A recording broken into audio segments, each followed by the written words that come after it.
আসসালামু আলাইকুম virtual viewers, আপনারা সবাই কেমন আছেন? নিশ্চয়ই খুব ভালো আছেন। আমার ছাদ বাগানের এই রোটা আমি রেখেছি আমার নিজের জন্য। এখান থেকে হাঁটতে আমার এত ভালো লাগে, আমি বুঝিয়ে বলতে পারবো না। তো আমি একটু সাইড থেকে আগে দেখাই, তারপর এই সাইডে আমি চলে আসব। আমি কিছু তুলসী গাছ রেখেছি। ও আর একটা আমি দেখিয়ে নেই, এই যে একটা হ্যাঙ্গিং পর্তুলিকা করেছি, আপনারা চাইলে এটা করে নিতে পারেন। আমি একটা বড় শ্যাম্পুর বোতলে জাস্ট ছিদ্র করে করে আমি ছোট ছোট এতটুকু ইঞ্চি করে ঢুকিয়ে দিয়েছি এবং এটা কিন্তু খুব সুন্দর হয়েছে। আর পানি দেবেন কিভাবে? মাঝে মধ্যে এটাকে ফাঙ্গিসাইড মিশ্রিত পানি অথবা ডিটারজেন্টগুলো পানিতে কিছুটা চুবিয়ে রাখলে এটার ভেতরে যত রোগ পোকা আছে ওগুলো মরে যাবে। আমি এটা করব, শীঘ্রই করব ইনশাল্লাহ। আর আমি কিছু লতা গাছ লাগিয়েছি, ধুন্দুল, শসা, তারপর এই যে আলু শাক অনেকটা খেয়েছি আলহামদুলিল্লাহ। এখন আবার হয়েছে মিষ্টি আলু, এটা তো কেমন ছোপালো হয়েছে আলহামদুলিল্লাহ। ফুল এসেছে, বাঙ্গি ধরেছিল কিন্তু ওটা আসলে বৃষ্টির জন্য নষ্ট হয়ে গিয়েছে। শসা কিছুটা খেয়েছি, আমার চ্যানেলে ভিডিও দেওয়া আছে। আর ঢেঁড়স লাগিয়েছি, ঢেঁড়স আসতে শুরু করেছে আলহামদুলিল্লাহ। আর এই যে শসাও পড়তে শুরু করেছে। আর আমি যা কিছু করি না, শসা এই যে মাশাল্লাহ আরও আসতে শুরু করেছে। আর কচু গাছ লাগিয়েছিলাম, বাজার থেকে কচু এনে খেয়েছিলাম, অর্থাৎ কচুর এরকম ডগা কচু, সেটার ভেতরের অংশটা আপুকে বললাম, আপু দিল, আমি লাগিয়ে দিলাম, এবার এটা সুন্দর করে হয়ে গেল। তো এই হচ্ছে আমার লতা গাছ, দেখতে পাচ্ছেন। আর আমি কিন্তু লাগিয়েছি এগুলো সব গ্রো ব্যাগে। গ্রো ব্যাগ বলতে সার কিনেছি সেই 5 কেজির সারের ব্যাগে, প্লাস হচ্ছে নীল এবং কালো যেগুলো দেখতে পাচ্ছেন, এগুলো আমি বাজার থেকে পলিথিন কিনে সেই পলিথিনটা জাস্ট এই পাশে পাশে দেখুন স্টাপেল করে ব্যাগ বানিয়ে নিয়েছি। এটা আপনারাও চাইলে পাবেন, আমি কোনো এক সময় আপনাদের এই ব্যাগ বানানোর একটা ভিডিও দেবো ইনশাল্লাহ, হয়তো আপনাদের কাজে লাগবে। এবং এটাতে কিন্তু বেশ গ্রামের চেয়েও বেশি মাটি ধরে, জায়গা কম লাগে, গাছ ভালো হয়, কারণ অনেকগুলো এটাকে হোল করে দিচ্ছি এজন্য। এইগুলোতে আরও লাগাবো। আমি বোম্বাই মরিচ পাচ্ছি না, প্রচুর গাছ লাগিয়েছিলাম, রাগ করে কেটে ফেলে দিয়েছি। আর এটা মহেশখালীর পান, এটা হচ্ছে আমার চুই ঝাল, সম্ভবত ঝাড়চুল চুই নাকি লতা চুই বুঝতে পারছি না, পরে বুঝতে পারবো। এটা একটু যত্নতে করতে হবে, মাটি দিতে হবে এটাতে। আর একমাত্র করলায় এসেছি, করলা তো প্রচুর খাবার খায়, লতা গাছগুলো খেয়াল রাখবেন, প্রচুর খাবার খাচ্ছে। আর এরকম একটা 5 কেজির সারের প্যাকেটে দিয়েছি, খাবার কম বলে ও আসলে খুব একটা বৃদ্ধিও পাচ্ছে না, বাট অ্যাটলিস্ট একটা করম চাতে ওটা এলো।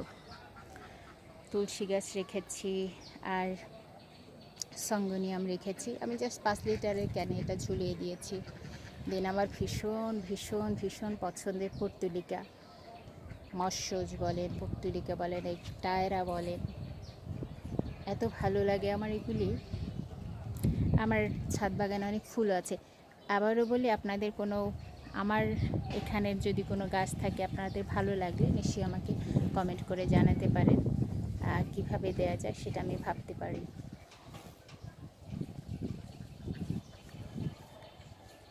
এই ফুলগুলো সকালে ফুটে এত ভালো লাগে, সত্যি অসাধারণ, মানে নয়ন জুড়িয়ে যায়। এখন অ্যাকচুয়ালি ভীষণ বৃষ্টির জন্য গাছগুলো কেমন রুগ্ন হয়ে গেছে, এগুলোর একটু ট্রিটমেন্ট করতে হবে আমার। আমি নিশ্চয়ই ইনশাল্লাহ এই বিষয়ে ট্রিটমেন্ট করব। আর নিচে আমি হলুদ গাছ রেখেছি, গত বছর হলুদ গাছ লাগিয়েছিলাম, সেই মাটি এখান ছিল, তো এখানে হয়তো হলুদের কোনো অংশ ছিল, তাই এখানে গাছ হয়েছে, তো আমি সেটাও রেখে দিয়েছি।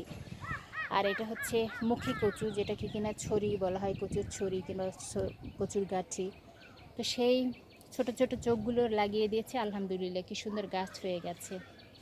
আবার এখানে হচ্ছে লতি খেয়েছিলাম, সেই লতির কচু, সেটাও উঠে গেছে। হয়তো আপনারা হাসছেন যে আমি কি করছি, বাট এইটা কচুর লতিগুলো এত ভালো লাগে, এত টেস্টি লেগে, গতকাল আমার মা নারিকেল এবং চিংড়ি দিয়ে রান্না করছিলেন, আমি তো বলেছি মায়ের রান্না ছাড়া এখন আমি আর কারো রান্না খাবো না। আর এই হচ্ছে আমার সেই ভীষণ প্রিয় ম্যান্ডারিন। ম্যান্ডারিন পাকতে শুরু করছে ইনশাল্লাহ, কিছুটা হলদেটে ভাব হয়ে গেছে। আমি তো অপেক্ষায় আছি, আল্লাহ যদি আমাকে বাঁচিয়ে রাখে এটা একদম গাছ ভর্তি হলুদ হলে কেমন লাগবে। আমার ভীষণ ইচ্ছে ছিল আমি একটু কমলা বাগানে যাই, কিন্তু এখন পর্যন্ত যেহেতু আমি যেতে পারিনি, তাই আমি গাছ এনেই লাগিয়ে দিয়েছি, নিজেই কমলা বাগান করে ফেলবো ইনশাল্লাহ। তাই আমি ভাবছি এটার ফলন দুর্দান্ত এসেছে আলহামদুলিল্লাহ। আল্লাহর কাছে শুকরিয়া করে আসলে শেষ করতে পারছি না। এটা যে খুব বড় ড্রামে লাগিয়েছি সেটা কিন্তু নয়, 25 কেজি ড্রামে আমি লাগিয়েছি, তাও অনেকটা কিন্তু খালি আছে। তা আপনারা এটা ট্রাই করেন, এটার ফলন অনেক ভালো। এটা ম্যান্ডারিন বা চাইনিজ কমলা, এটা কিন্তু আপনারা লাগাতেই পারেন, এটার তেমন কোনো পরিচর্যা নাই আলহামদুলিল্লাহ। তো এখান থেকে আমি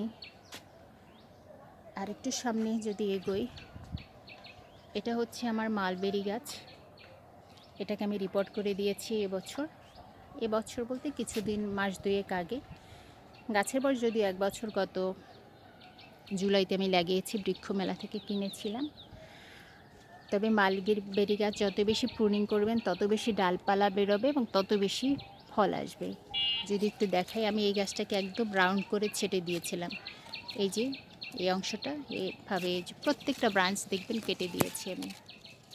এভাবে কেটে দেওয়াতে যেটা হলো, এবং কেটে গিয়ে দিয়ে কিন্তু খেয়াল রাখতে হবে অবশ্যই ফাঙ্গিসাইড ইউজ করতে হবে, আদারওয়াইজ গাছের ডাল পচে যেতে পারে। আমি ম্যানসার ইউজ করি, আপনারাও চাইলে সেটা করতে পারেন। তো এখানে আমি একটা জবা গাছ রেখেছি, আমি 25 টাকা দিয়ে ছোট্ট একটা গাছ কিনেছিলাম, সেই গাছটা কত বড় হচ্ছে আলহামদুলিল্লাহ। আর আমি এই নয়নতারা ছিল এখানে অনেক, সেগুলোকে আমি প্রুনিং করে দিয়েছি। আপনারা যারা বুঝতে পারছিলেন না প্রুনিং, সেটা এটা অর্থাৎ সুন্দর করে ছাঁটাই করে দাও, এটা থেকে খুব সুন্দর ব্রাঞ্চ বেরোবে। আমি এই অপরাজিতাকেও বনসাই করব, এই জন্য এভাবে প্রুনিং করেছি। আর এখানে আমার একটা কাঠগোলাপ আছে, এবছর আমাকে ফুল দিয়েছিল, এরপর সে 3টা ব্রাঞ্চ বের করেছে আলহামদুলিল্লাহ। জাস্ট 5 লিটারের তেলের ক্যান, অবিশ্বাস্য। আমি একটু সাইড থেকে আমার পর্তুলিকা দেখাই। আলহামদুলিল্লাহ, এটা সত্যি ভীষণ আনন্দ দেয় আমাকে। তো আমি আমার সেই রোটাকে একটু দেখাই। আমার এখানে এই এই মালবেরি থেকে কিন্তু আমি এখানে এই কলম করেছি, অর্থাৎ এই যে কাটিং আপনারা দেখতে পাচ্ছেন কতটুকুন কাটিং, এই যে কাটিং লাগিয়েছে, কি সুন্দর ব্রাঞ্চ বের হয়ে সে বৃক্ষ হয়ে যাচ্ছে। আর এই হচ্ছে আমার চেরি। এটা অল সিজন, আমি লোকাল মার্কেট থেকে কিনেছি, কিন্তু লোকাল মার্কেট থেকে কিনে যে এত ভালো রেজাল্ট পাবো আমি জানি না। একদিকে চেরি পাকছে, আমি খাচ্ছি, অন্যদিকে আবার ফুল এসছে সত্যি। আর এটা কিন্তু খুব ছোট একটা ড্রামে, আমি ভাবছি এটাকে বড় ড্রামে দিয়ে দেবো, তাহলে ফলগুলো আরও বেশি বড় হবে, আরও বেশি ভালো লাগবে। কেবল জঙ্গল আকৃতির হয়ে গেছে। দেন আমি যদি এখান থেকে একটু ভেতরে যাই, এটা হচ্ছে আমার থাই আনার। আমার এটাই প্রথম, আমি ফেব্রুয়ারিতে লাগিয়েছি, ফল রাখতে চাই না, কিন্তু সে তো ফল আসবেই, এই জন্য আমি এখানে এটা একটা রেখে দিয়েছি।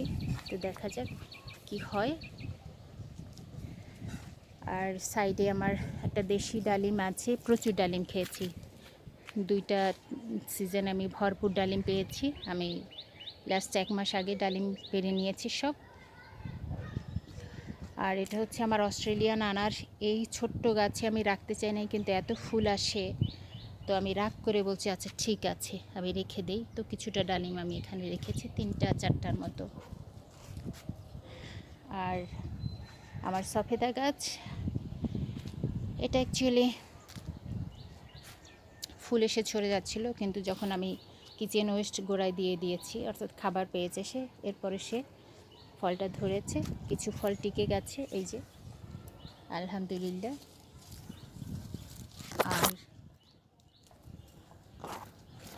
কিছু ফল আছে আলহামদুলিল্লাহ। তো গাছটাও সুন্দরভাবে বৃদ্ধি পাচ্ছে। এটাকে আরও কিছুটা মাটি দিলে এই যে আবার নতুন করে ফল আসছে। এবং সফেদা গাছের একটা ট্রিক্স হচ্ছে, যখন ফল আসবে এতে কিন্তু খাবার এবং পানি দিতে হবে, আদারওয়াইজ কিন্তু ফলগুলো টিকবে না, ঝরে যাবে। আমার ক্ষেত্রে তাই হয়েছে, আমার প্রচুর ফলন এসেছিল, বাট আমি টেক কেয়ার না করতে পারায় ফলগুলো ঝরে গেছে, বেশ বড় হয়ে গেছে। আর এই ব্যারিকেড মালটা, এটা একটু খাবার দিতে হবে ঠিকমতো, এটা ঠিকমতো বৃদ্ধি পাচ্ছে না, তো এবার ইনশাল্লাহ দেব।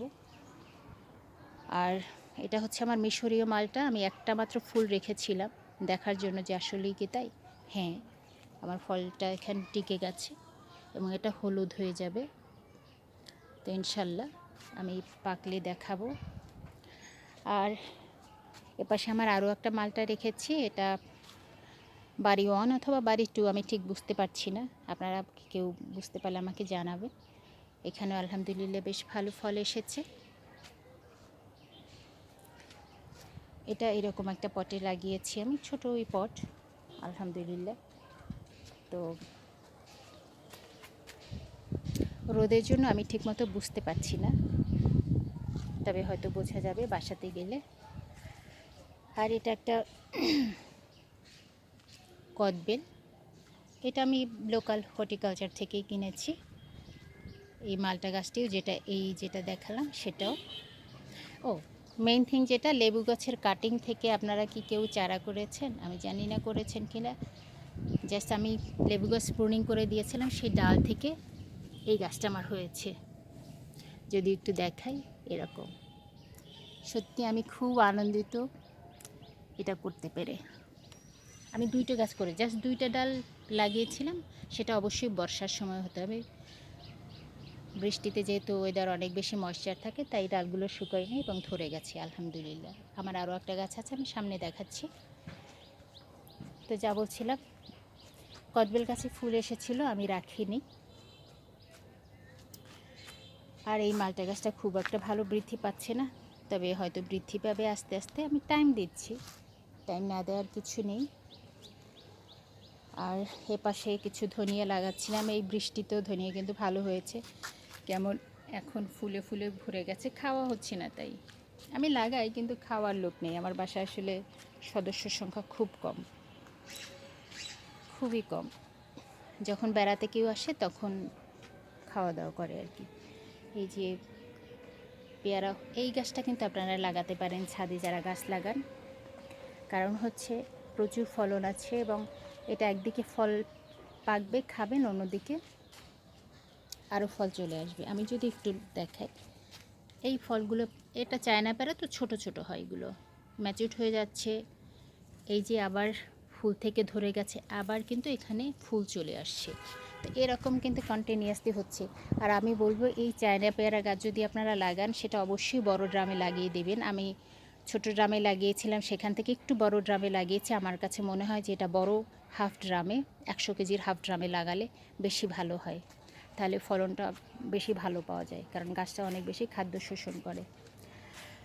আর এটা হচ্ছে অ্যাজ ইউজুয়াল যে কমলাগুলো আমরা খাই, সেটা সাদকি কমলা। তো ফুল রাখিনি কারণ গাছটা অনেক রুগ্ন ছিল, তো আলহামদুলিল্লাহ এবছর হয়তো সে বৃদ্ধি পেলে আমি রাখতে পারবো। আর লেবুর এই যে আর একটা কাটিং গাছ ধরেছে আলহামদুলিল্লাহ, এটাকে আমি এখন বড় পটে রিপ্লেস করে দেব। আর এই যে একটা পেয়ারা গাছ আমার ভীষণ পছন্দের, লোকাল মার্কেট থেকে কিনেছি, এটার এমন স্বাদ, দেশি পেয়ারা এটাও কিন্তু সব সময় হচ্ছে। তো এই যে এখনও হয়ে আছে, ফুল ফুটছে, কলি ধরছে, আবার সেই কলি, আলহামদুলিল্লাহ অসাধারণ। গাছটা আমার একেবারে রোগাক্রান্ত হয়ে মরে যাচ্ছিল, তো আমি তখন এটাকে আইসিইউতে নিয়ে ট্রিটমেন্ট করি, অন্য একটা সময় বলবো, অবশ্যই এটার ট্রিটমেন্ট সম্পর্কে বলা আছে আমার চ্যানেলে, খুঁজলে আপনারা পাবেন। আর এই যে আমি কিছু ঘাসও রেখেছি, আমি মাঝে মধ্যে এখানে পায়ের স্পর্শ দিই, দুর্বা ঘাস যেটাকে বোঝায়। তো চলুন আমি এখান থেকে একটু হেঁটে যাই, দেন ভিডিওটা আজকের মতো এখানে শেষ করি। আমি নিশ্চয়ই আমার অন্য কর্নারটা পরে ভিডিও করে নেব। Thank you so much.